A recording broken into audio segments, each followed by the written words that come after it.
What if I told you that a simple cup of coffee, something you probably already drink every single morning, could be the key to keeping your blood sugar in check and protecting you from type 2 diabetes as you get older? I know that sounds almost too good to be true, but stick with me, because I'm not talking about miracle pills or some impossible diet overhaul. I'm talking about something you already have in your kitchen. Coffee. Just coffee. The difference is how and when you drink it. I'm Dr. Isabella Norris, and I've spent over 15 years specializing in diabetes prevention and healthy aging in men. And what I'm about to share with you genuinely surprised even some of my colleagues when I first brought it up. It turns out that the amount of coffee you drink matters a lot less than most people think. What really matters, what actually moves the needle, is the timing and the method. That small detail, that one shift in how you approach your morning cup, can make an enormous difference in your metabolic health. Here's what the research actually says. Studies published in Diabetes Care and the American Journal of Clinical Nutrition found that drinking coffee at the right times and in the right way can increase insulin sensitivity by up to 40% and reduce the risk of type 2 diabetes by as much as 50% in men over 60. That's not a typo, 50%. And you can achieve that without expensive medications, without extreme fasting protocols, and without blowing up your entire daily routine, just by adjusting one habit you already have. Pretty wild, right? So stay with me, because over the next several minutes, I'm going to walk you through exactly how to do this step by step. Here's the thing about type 2 diabetes that most guys don't fully appreciate until it's already sneaking up on them. It's silent. In the beginning, you barely notice it. Maybe you're a little more thirsty than usual. Maybe you get tired faster on your afternoon walk. Maybe a cut on your hand takes a few extra days to heal. Easy to dismiss. Easy to chalk up to just getting older. But underneath all that, your blood sugar is slowly creeping up, and over time that imbalance starts damaging blood vessels, nerves, your kidneys, your eyes, your heart. The things that let you live the life you want to live. The numbers are genuinely sobering. According to recent data from leading endocrinology institutes, more than 30% of men over 60 already show signs of prediabetes or full diabetes. Once you hit 80, it's closer to 1 in 2. Those are your buddies at the golf course, guys in your neighborhood, men who look and feel pretty normal from the outside. And here's what really frustrated me early in my career. I'd see patients in my clinic, disciplined, motivated guys, who were doing everything right. Low-carb meals, daily walks, monitoring their glucose, taking their meds on schedule, and their numbers still weren't responding the way they should. For years, I couldn't fully explain that gap, until I started looking more carefully at the one habit almost nobody was examining closely enough, their coffee routine. Not whether they were drinking it, but how they were drinking it. Because when coffee is consumed correctly, it doesn't just wake you up. It sends a direct signal to your body that says, it's time to regulate, not accumulate. Time to become more insulin sensitive, not more resistant. The right cup of coffee at the right moment activates natural processes in your body driven by chlorogenic acid, polyphenols, natural magnesium, and GLP-1 stimulation that lower blood sugar, shuttle glucose into your muscle cells, and keep your energy steady throughout the day. No prescription required. I've now helped thousands of men apply this approach, and over the past decade and a half in practice, the pattern has been consistent. When guys over 60 start drinking coffee intentionally rather than just habitually, things change. Real things. Measurable things. So let me start with the mistakes, because most of us, and I mean most, are making at least one of these without even knowing it. The first mistake is drinking black coffee on a completely empty stomach first thing in the morning. I know.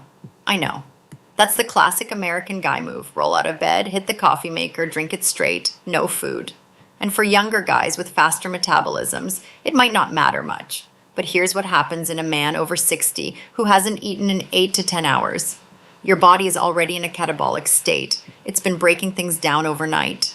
When straight caffeine hits that fasting system, it spikes cortisol and glucagon, which signals your liver to dump stored glucose into the bloodstream. No food needed. Your blood sugar can jump 20 to 40 milligrams per deciliter from coffee alone before your first bite of breakfast. That's a real problem if you're already managing glucose issues. The second mistake is drinking coffee too late in the day. A lot of guys like an afternoon cup, 3, 4 o'clock. maybe even later. And I get it, the post-lunch slump is real. But here's the issue. After about 2 to 3 p.m., caffeine starts interfering with nocturnal insulin sensitivity and keeps cortisol elevated at exactly the time your body needs to wind down. That disruption doesn't just mess with your sleep, it affects your fasting blood sugar the next morning. One bad afternoon coffee habit can set the tone for your whole next day metabolically. The third mistake is adding sugar, flavored creamer, or sweetened milk. I'm talking about the standard stuff, a spoonful of sugar to cut the bitterness, a splash of that vanilla creamer from the fridge door. Those additions completely cancel out the metabolic benefits of coffee. Chlorogenic acid and magnesium in black coffee naturally improve insulin sensitivity, but the moment you add sugar or sweetened dairy, you trigger an immediate glucose spike and set yourself up for long-term insulin resistance. The coffee is doing its job. You're just undoing it. Now, to be clear, none of this is your fault. Nobody ever sat you down and explained how to drink coffee properly for metabolic health. We learn coffee habits from our dads, our coworkers, our morning routine. But now that you know what not to do, let me show you what to do instead. I call it the C3+1 Method. 4 small habits, 4 micro adjustments to your daily coffee routine that work with your body's natural rhythms instead of against them. No supplements you can't pronounce, no complicated timing charts, just 4 concrete steps that any guy can start today. C3+1 stands for coffee, insulin control, chronology, and 1 bonus step that I'll get to at the end. The +1 that ties everything together. Step 1, the morning coffee with protein and cinnamon. This one is about activating your metabolism the right way at the start of the day. Here's the thing, most guys don't realize. The first couple of hours after you wake up represent what I call the golden window. During that period, your insulin sensitivity is naturally at its highest point of the day. The question is how you take advantage of it. Here's what I recommend. Make your morning coffee warm, not scalding hot, and add 10 to 15 grams of unflavored whey protein isolate, or 2 to 3 tablespoons of hydrolyzed collagen, plus a small splash of unsweetened milk or plant-based milk, and half a teaspoon of cinnamon powder. That's it. That combination delivers fast leucine that prevents muscle catabolism, improves insulin sensitivity by 30 to 40%, and blocks the cortisol spike that straight black coffee would otherwise trigger. A 2023 study confirmed that the coffee plus protein plus cinnamon combination reduces post-meal blood sugar spikes by up to 29%. That's a meaningful number. Now, before someone in the comments jumps on this, yes, I said earlier to avoid sweetened milk. Unsweetened milk, meaning no added sugar, in a small amount is actually fine. The natural fat in whole or low-fat unsweetened milk slows caffeine absorption and protects your stomach. That's different from flavored creamer or sugar. I want to make that distinction crystal clear because I know it can seem contradictory at first. Step 2. Coffee before your main meals. This step is probably the least known and honestly one of the most powerful. About 20 to 30 minutes before each main meal, drink a small black coffee or one with a pinch of cinnamon and no sugar. What this does is pretty remarkable.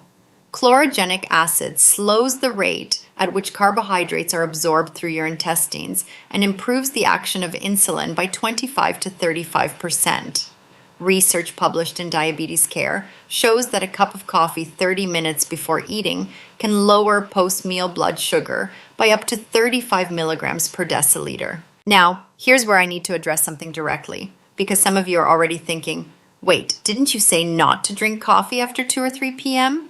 And now you're telling me to drink it before dinner? That's a fair point, and it's an important one. The solution is this. If your dinner is before 6 p.m., a small cup of black coffee an hour before is fine for most men. If you eat later in the evening, skip the pre-dinner coffee and instead use high-quality decaf. Not the cheap chemical solvent stuff I'll warn you about in a minute, but a quality Swiss water processed decaf that retains most of its chlorogenic acid.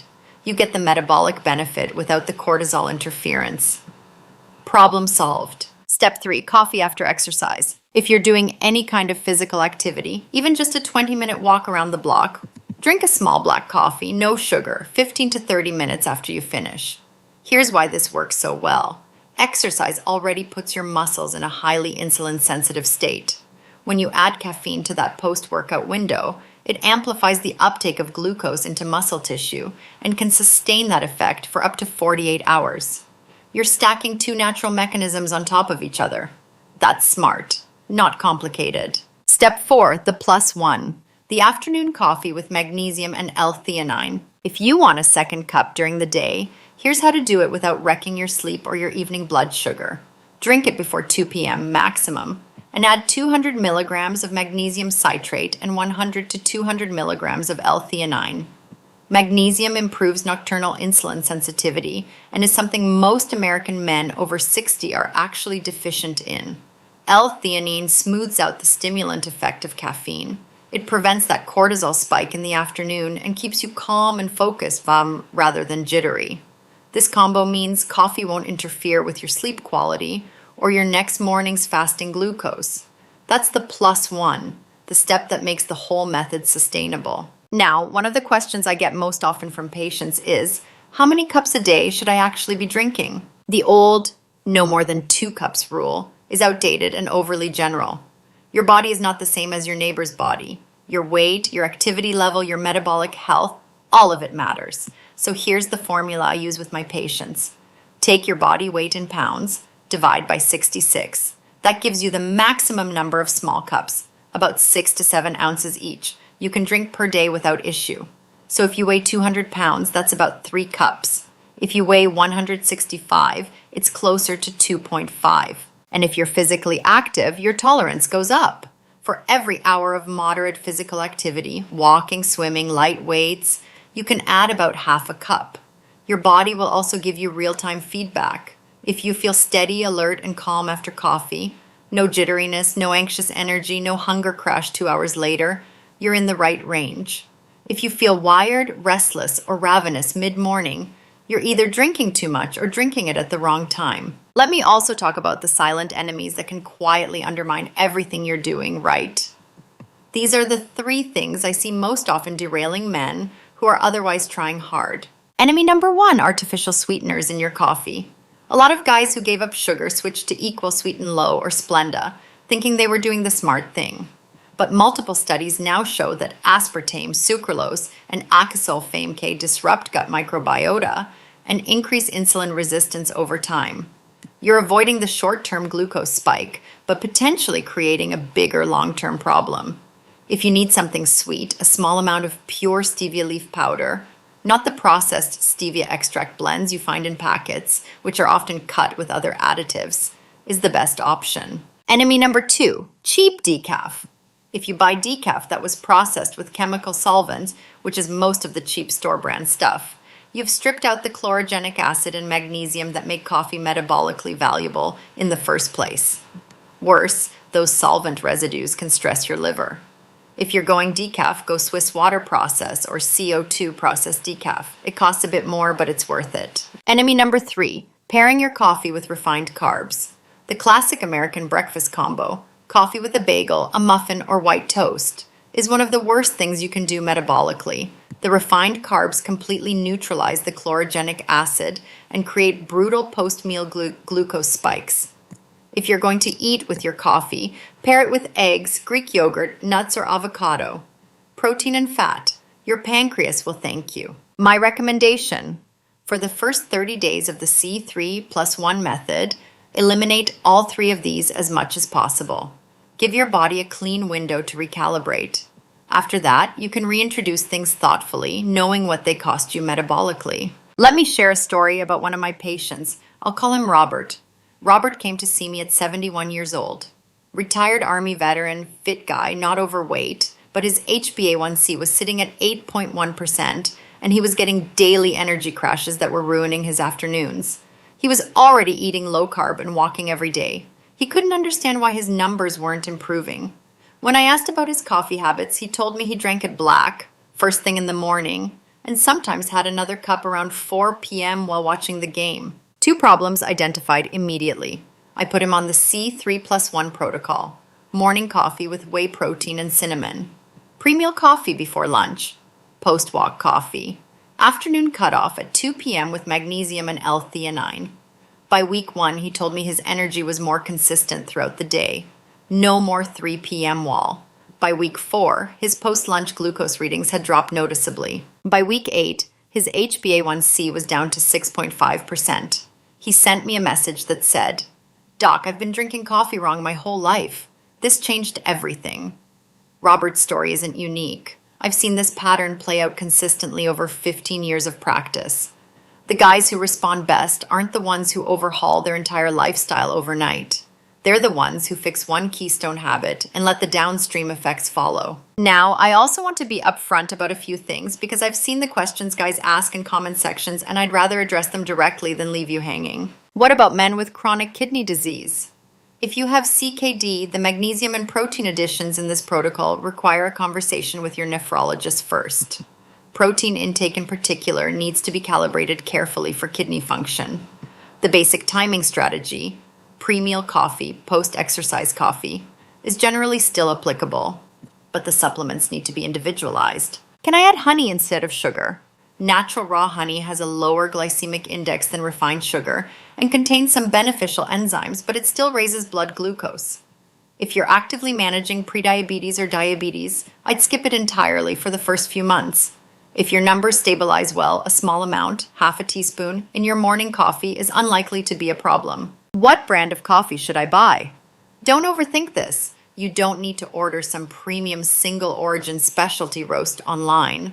A quality 100% Arabica, naturally roasted coffee, medium or dark roast, from your grocery store works perfectly well. The key is that it's freshly ground if possible and free of additives. Folgers and Maxwell House aren't ideal, but they're not going to ruin the protocol either. Just avoid flavored coffees, which almost always have added sugars or artificial flavorings. What if I have advanced type 2 diabetes? Is this safe? Yes, and it can be genuinely helpful.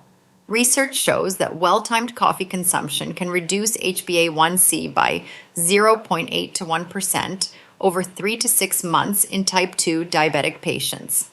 That's a clinically meaningful improvement. That said, if you're on insulin or sulfonylureas, you'll want to monitor your glucose more closely when you first start this protocol and loop in your doctor before making changes to your medication. Here's the bigger picture I want to leave you with. Managing blood sugar, maintaining your energy, and staying independent as you get older. It doesn't require a complicated pharmaceutical protocol or a complete lifestyle reinvention.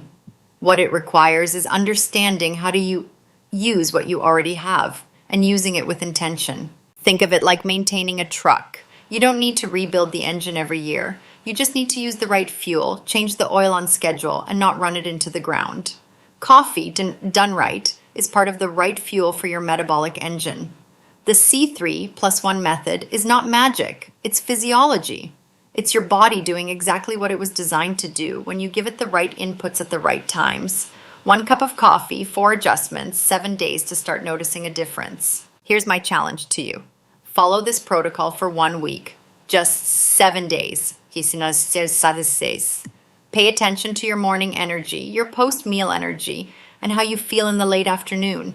If you wear a continuous glucose monitor or check your glucose at home, track it during this week so you have real data to look at. I think you'll be surprised. And look, I know some of you are skeptical. Maybe you've heard stuff like this before and it didn't pan out. Fair enough. I'm not asking you to take my word for it. I'm asking you to try it, track it, and let your own numbers do the talking.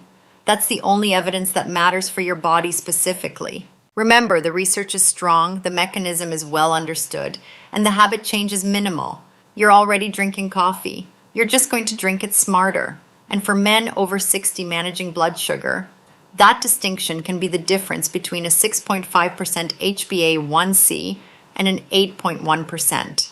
Between feeling strong in the afternoon and hitting a wall. Between a body that's working for you and one that's quietly working against you. Your glucose control, your energy, and your quality of life in the years ahead are closer than you think. And it genuinely starts with your next cup of coffee.